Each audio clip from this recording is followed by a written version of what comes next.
नेपाल राष्ट्र बैंकले बाहिर तर्क वितर्क भइरहे जस्तो नेपाल लिक्विडिटी ट्र्याप अर्थात् अधिक तरलताको जोखिममा नरहेको स्पष्ट पारेको छ। राष्ट्र बैंकले माइक्रो इकोनोमिक रिपोर्ट 2026 सार्वजनिक गर्दै यस्तो बताएको हो। राष्ट्र बैंकको प्रतिवेदनमा भनिएको छ, केहीले नेपाल लिक्विडिटी ट्र्यापको अवस्थामा पुगेको तर्क गरे पनि हाम्रो विश्लेषणले त्यसलाई पुष्टि गर्दैन।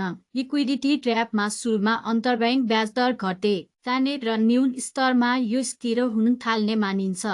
ब्याज दरलाई सीमामा राख्न प्रयोगमा रहेको ब्याज दर कोरिडोरको तल्लो सीमामा राष्ट्र बैंकबाट बैंकहरूले पैसा राख्दा पाउने ब्याज दरलाई राखेको छ। यही कारण अहिले अन्तर्ब्याङ्क ब्याज दर पनि यही हाराहारी करिब 3%मा छ। यही कारण अहिले लिक्विडिटी ट्र्यापको कारण नभई ब्याज दर कोरिडोरको कारण अन्तर्ब्याङ्क ब्याज दर स्थिर रहेको राष्ट्र बैंकले उल्लेख गरेको छ। यही कारण नै अन्तर्ब्याङ्क ब्याज दरमा तरलताको सीमित मात्र प्रभाव रहेको तर्क राष्ट्र बैंकले गरेको छ।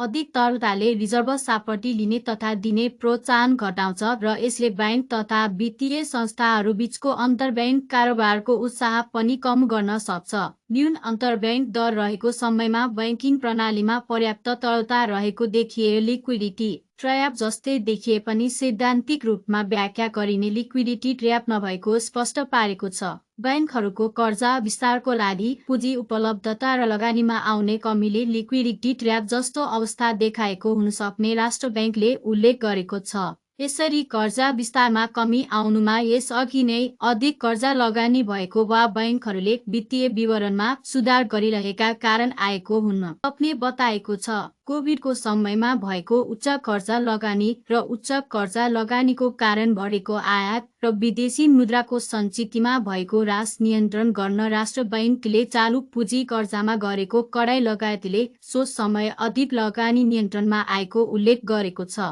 तर पछिल्लो समय सन्तुलित मौद्रिक नीति ल्याउँदा बजारमा पर्याप्त तरलता रहँदा र ब्याज दर न्यून अवस्थामा आउँदा पनि कर्जा लगानी बढ्न नसकिरहेको राष्ट्र बैंकले बताएको छ।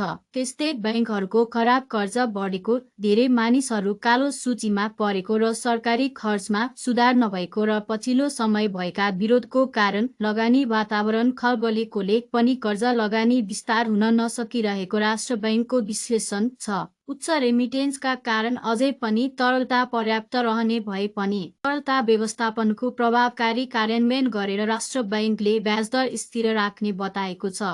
कर्जा लगानीमा सुधार हुन विशेष गरी निर्वाचनपछिको सार्वजनिक बजेट खर्च वृद्धि र लगानी वातावरण सुधारमा निर्भर रहने राष्ट्र बैंकको भनाइ छ।